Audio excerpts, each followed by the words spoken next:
Hello everybody, and welcome to my Tekkit World Tour.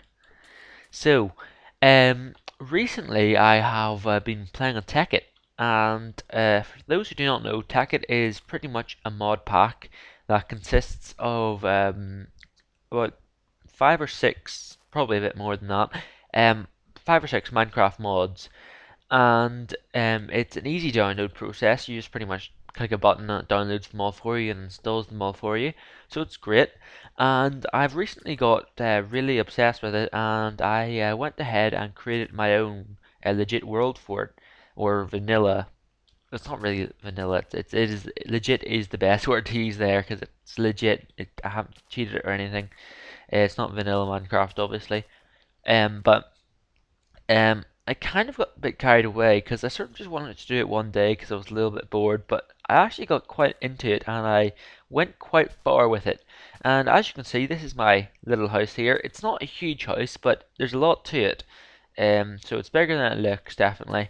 And I'm just going to go in there and start it off. So, um, as you can see, this is my house in here. It's a little cozy, but it's got all the necessary things that you need. And I love the texture of the marble brick with this texture pack, which is the Flax BD 64 times, I'm not sure what, 64 times stronger. It's an HD texture pack, and I'm just slowly turning in love with it because I mean, look at it. It just makes everything look so pretty and all HD. Although that's not really what you guys want to see, right? You want to see the actual stuff that I've been doing.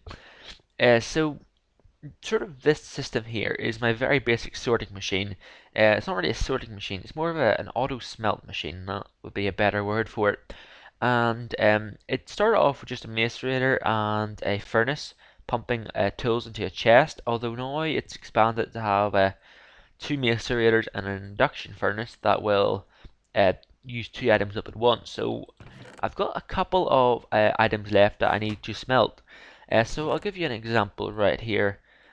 Say if I was trying to smelt some iron and some copper at the same time, and I didn't want to get them like wedged in and everything going everywhere and messing up my entire world.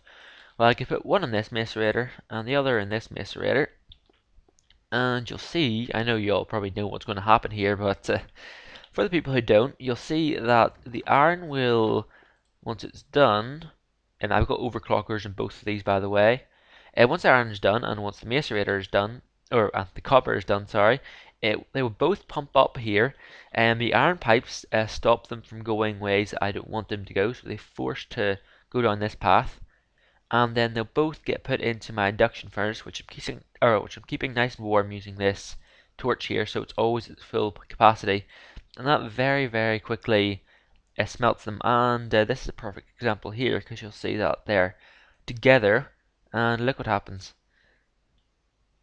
It actually may be a bit too fast for you guys to see. Yeah, it's actually very fast there. Oh, here's a good example coming up right now actually, because it combines them both, sort of one before each other. Still going to be not fast enough though. It's a very fast machine. Oh, there you go. See, you saw they went into 2 spaces, and then they get pumped into here. And there's something also quite interesting which I found out. It contain or this Technic pack or Tech Kit pack, sorry, has Nether ore mod installed, which allows ores in the Nether, such as that. And if you smelt it in a macerator, it turns out you don't get just one iron, or sorry, you don't get 2 iron dust. You actually get 4, which is quite interesting. Um, Although if you do it with nether copper, you just get 2 copper uh, things, just 2 copper ores, which you could theoretically go ahead and smelt again in the macerator, but it's not really worth it to be honest. It's much easier just to keep it all automated, I feel. Anyway, and so I probably should mention all this other stuff here. I got an array of things here. I've got crafting table 3 here, which doesn't work as well in this texture pack because it's a bit messed up, because as you can see there's slots down there and it messes everything up a tiny bit. Then I got these chests here which are purely decorative really, because once I use up chests and then I move the contents of those chests, I like to keep a little bit of chest decoration going around just to keep the room sort of lively and fresh. Then I got my extractor here, my project table here, which is a crafting table, but you can like leave it all because it's like combined with the chest and nothing will fall or anything. And like two basic furnaces for whatever reason I'll need them, an alloy furnace and a compressor, which is not yet hooked up to the system that this is on here. Oh, and by the way, I am using low volt array solar panels, so they're the upgraded solar panels. They're sort of tier 2 solar panels. Out of the four tiers that you can get medium and high array as well. So I need to still attach that. I just need to get some more of those fiberglass cables. And once that is done, I will connect it. Now if I head down here, this is my chest room here. I've got my valuables. Look at all that. That's crazy. And also this uranium, I want to show you what it can do very soon, so I'll do that. My EE stuff, haven't got too much EE stuff yet. I've got an EE room down there, but not much item stuff. My redstone slash red power stuff, because they're kind of the same thing. My buildcraft stuff, again, not loads in buildcraft yet. My railcraft stuff, mostly just coal coke and some ovens. And then my industrial craft stuff, which again, haven't got loads of stuff in the chest for.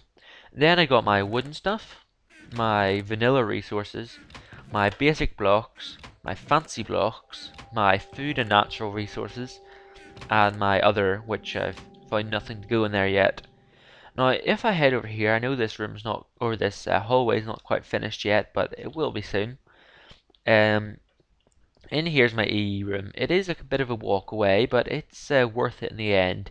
And up here, this would be better to show you outside, but I have it, um, I have my energy condenser with diamonds in it, and there I just made a new diamond, and you'll see here that the diamond will be sucked out here and put into this chest. And right now I have 11 diamonds made from that one diamond, which is pretty impressive. Although check this out with this uranium. Uranium has got such a high EMC level. If I do this, how impressive is that? And again, it's kind of not really cheating because it's EMC, so it's not. You couldn't really call it cheating. Um, so it's kind of cool. You would think it would be. And the other thing is, uranium is so easy to come across. I mean, there's just loads of it everywhere.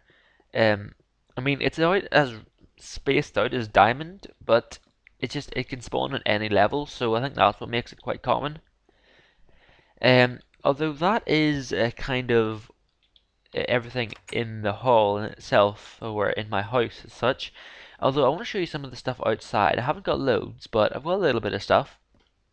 Um, Over here, this is my condenser machine over here. And if you don't know how to make the condenser and just like a duplicator, what you need to do is you need to get some antimatter relays and put them beside it on all four sides, or all six sides to get the most efficient one. And then you also need some collectors, and then you put them on every side of the antimatter relay. And that will give you the most efficient layout. And this is also the tier 1 settings of the antimatter and collectors. You can also get Mark 2 and Mark 3, and in time I will expand those, and obviously I'll also cover that top face there when I have enough resources.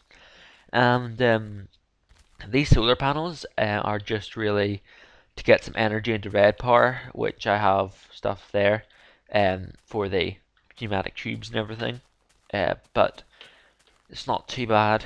There's nothing major I've done with red power yet. And just over here, I very simply got one of these rubber tree farms, because you need a lot of rubber. And I also got some coal coke ovens over here, which I've dug one into the ground, which makes them look quite small, which I quite like. And then that's making all my coal into coal coke and oil, which is awesome. And then I've got my nether portal here. Again, nothing much has been done with the nether, but I quite like to do a lot of ore collecting here because there's a lot of stuff that you can do in the nether with ore collecting. I just stabbed myself a little bit. But as you can see, there's some redstone. I think that's iron over there. Is that iron? Yeah. There's some coal. There's some copper. There's some tin. There's loads of stuff everywhere. Also, I got another stronghold right there, so I could do some blaze farm stuff in the future. Although that's kind of the tour over. Again, I haven't done loads, but I've done enough. I mean, again, it's only been about 2 or 3 days of playing. Less than 3. It only has been 2 days to be exact of playing with Tekkit. So it's not huge amounts of stuff. But what I'm wondering is, would you guys be okay if I transferred my modded LP series over to Tekkit side? So that means that you'll be able to download the world and you'll be able to download the Tekkit mod or Tekkit mods and have no real problem with installing things if you're not that good at installing mods. And it should make everything a lot easier. There will be a couple of disadvantages, such as we would lose the portal mod and some other mods, but there's nothing major. Most of the major mods are in this, and I just feel that it'd be very cool if we moved to Tekkit side. And I might start over in this world because I have learned so much about all the mods that I've been doing over the last 2 days. Like, I'm sort of sitting here wondering, why did you watch me? I am such a noob before. Now I am not necessarily not a noob, but I'm a lot better. Um, I didn't know too much. I sort of started into the series without knowing a bit about the mods. I know a little bit more. I sort of thought I knew about the mods because I watched a lot of Direwolf, and because I watched the Direwolf things, I sort of assumed like, oh yeah, well I kind of could pick a bit of stuff off Direwolf. But apparently it turns out Direwolf he knows his stuff himself. I'm not saying Direwolf doesn't know anything because Direwolf knows all the stuff, obviously, or most of it. Although he doesn't really teach the viewers that well, I feel. Like that's just my opinion. He probably does, and I just don't pay attention. But one thing I have been watching, and then someone suggested this to me, was to watch Tekkit or Duncan's Tekkit World or his Tekkit series, or Tekkit with Duncan is actually called from the Yogscast, and it taught you a lot actually. It's a really good. He's really good at explaining all the different systems and everything, and so pretty much that's what I've been doing over the last 2 days, and I hope you guys would be agreeing with me that we should move everything over to Tekkit side. And tell me if you want me to start over in this world, because I haven't actually done much else in my actual previous world that's of anything different, really, to be honest. Everything that I've done is still sort of on that side. I should also mention to everyone that for all the mods that I don't have in my Tekkit series or my future Tekkit series, they will be in my Thaumcraft series, which I know I haven't uploaded in a while, but I will very soon. I've just been very busy. Sorry about that. So like I will be installing Tropcraft, Thaumcraft series, and everything like that, just to add a bit of flavor to it. But anyway, thanks for watching, and I know I've been talking for like the last minute and just randomly jerking my mouse. That must have killed you. But thanks for watching, and hope you agree with me that we should move everything tech side. And until next time, see ya.